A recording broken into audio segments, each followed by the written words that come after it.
Hi adventurers! Ready for a journey steeped in history and nature? Today we're exploring a gem along the Silk Road in China. Head to Jiayuguan to marvel at the impressive starting point of the Great Wall. Let's dive in. Now we're heading into Jiayuguan in Jiayuguan City, a place rich in history. Jiayuguan is a city located in the northwestern part of Gansu province in China. It is primarily known for its role as the westernmost end of the Ming Great Wall. That's right, when we think of Great Wall of China, we might think of Beijing. But actually here, the city is best known for the Jiayuguan Pass, located at the western end of the Great Wall of China during the Ming Dynasty. This pass was a key military defense point and marked the boundary of Chinese civilization. Often called the first and greatest pass under heaven, 天下第一雄关, it holds great historical importance. As a result, military leaders like Feng Sheng are honored here. Feng Sheng is a prominent Chinese military general during the late Yuan and early Ming Dynasty. When you arrive at the Jiayuguan Pass, Jiayuguan Guangcheng, there's a designated entrance where tourists can purchase tickets. The entry fee varies depending on whether you're visiting during the peak or off-peak season. There is an electric shuttle that takes you on a scenic route, going past a field of flowers, a hotel before going into the entrance of the site.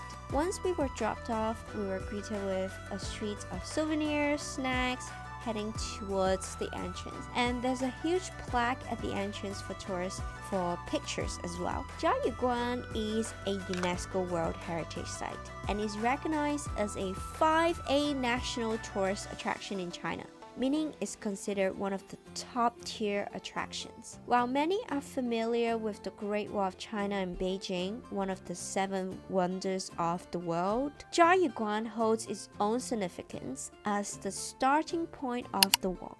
It marks the furthest point connecting the Great Wall to Beijing. Jiayuguan served as China's gateway to the outside world. So once you pass through these gates, you are no longer under China's protection and could face the threats of groups like the Xiongnu in the past.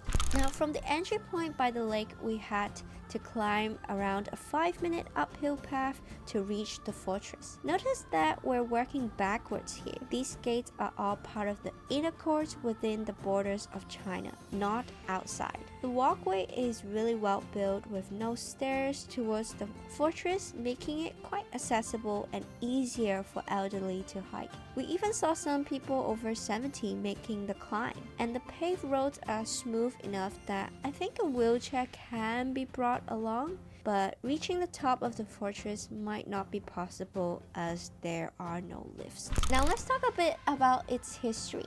Jiayuguan, established in 1372 during the Ming Dynasty, was the westernmost point of the Great Wall, guarding China from nomadic invasions and supporting the Silk Road trade. The fortress with watchtowers and moats really symbolized the edge of civilization. It was fascinating to see some people in traditional dresses filming promotion for Jiayuguan and the Silk Road in general. And the fortress here features several courtyards with multi-tiered buildings. In the inner courtyard, there's a temple dedicated to the god of gate, Guan Di Miao. It's likely a common practice for travelers to pray for good luck before and after their journeys. There's also a playhouse built for opera performances, likely for the soldiers stationed here as entertainment. I was struck by how well preserved the architecture is, with vibrant colors and detailed arches. It's fascinating to see how the main style buildings here resemble the architecture I saw in South Korea, where Joseon period palaces were in inspired and heavily influenced by the Ming Empire. Moving from the inner courtyard to the outer courtyard, we encounter cannons and watchtowers. Though not used for military purposes today, this space was once crucial in defending against attacks. If enemies approached, soldiers would fire cannons and prepare to fight here. You can also climb up to the second level for a view of the structure and the surrounding areas as well, where soldiers would patrol for any threats. The stairs to the top level are steep, so it may not be suitable for those with difficulties in walking. Architecture structures here are really impressive and well preserved, definitely worth the hike up. Despite being centuries old, the design and the climate have helped maintain the buildings in really great conditions. So overall, Jiayuguan is a must visit, offering insights into the greatness of the Ming Empire and the Great Wall of China. Feel free to share your thoughts in the comments and let me know which part left you in awe. Thanks for joining me today. Keep exploring and I'll see you in the next one.